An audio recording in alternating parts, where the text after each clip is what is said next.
will retail sales be as strong as predicted, though? And does it have a lot to do with the success of those vaccines? The market seemed to be signaling good times ahead. The Nasdaq, S&P 500 closing at all-time highs today in a shortened holiday session.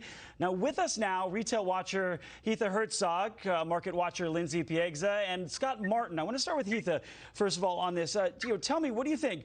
Is it true? I mean, do you think that the pandemic is going to hold back the shoppers, or are we going to see a good season this year? Well, I think we're seeing a lot of pent-up demand. One way I can phrase that is really frugal fatigue. We've seen frugal fatigue over the last couple of years, but nothing like this. And what I mean by that is that people haven't been able to go out and shop too much. And I think there's a lot of guilt for not being able to be with your families, or not being able to provide the amazing gifts or parties or whatever you could for your kids. So people are going a little bit overboard. I was looking at this Oracle study that just came out that was saying that 48% of people will be shopping online, but 62% of people are expecting the same amount of gifts that they got last year, if not more. So there is certainly that layer there. Do I think that a vaccine will make people want to go out and shop more? Probably, but then you have that, there's other things that are having an effect on the economy. I mean, Janet Yellen may be, Treasury Secretary. We haven't gotten confirm on that yet. So I think that's what may be moving the markets right now. We're going to have to see on that. Lindsay, I wanted to ask you, turn to the markets here. I mean, we're seeing what could be the longest Cyber Monday in history this year. Could that help the bottom line of businesses enough to sort of save them, most of them, or cause or avert problems, avert those job losses that we're seeing? It certainly could. The consumer has been resilient, for lack of a better word, up until this point, which could provide welcome support to businesses. But the question is, will it last? We've already seen indications of waning momentum on the part of the consumer, with both retail sales and overall consumption falling to multi-month lows.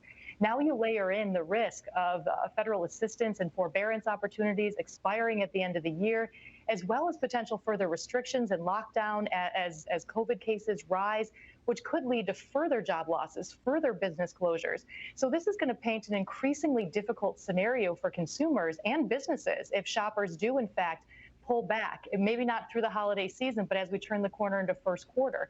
So really, depending on the depth and duration of the second round resurgence, this is the longer term perspective that the market should be looking at. And growth is likely to slow significantly, potentially falling back into negative territory if, in fact, the consumer is once again forced to stay within the confines of their home. So Scott, so this is critical then, Scott, when you look at going forward for the business survivability. How are these businesses looking at this as opposed to years past for their bottom line? They're frightened, Edward, and I think that's why we're looking for calls for another round of, say, PPP, because I believe the government's going to have to step in and provide some support for the reasons that Lindsay laid out. And frankly, too, I think for some of the reasons that Heatha laid out as well. There's kind of a yin and yang to what's going on right now. Now, one of the optimistic things as money managers, as investors, as we are at Kingsview that we're looking at, Edward, is the fact that we've been through a little bit of this movie before. Maybe this is the bad part of the plot that's really been coming down the line here. But the reality is we are getting closer to the end of this pandemic than the beginning. So I think that this hopefulness that the market has here is well warranted, and it's an anticipation of us coming out of this sooner than later. Yeah, and Scott, we're seeing that Disney is laying off an expanded amount of people. We're at 4,000 more, now 32,000 people. Could online help them with their bottom line to save off more layoffs then?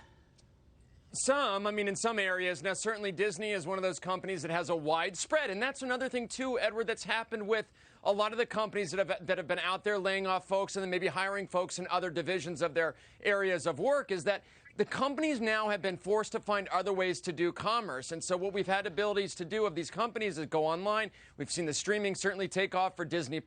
So those are areas, too, where companies have really efficient-sized their business. And so coming out of these issues really makes them a lot stronger than they were before. Thank you, Scott. I appreciate it. Heatha, we're out of time. Lindsay, thank you very much. Now, coming on next, fiery debate.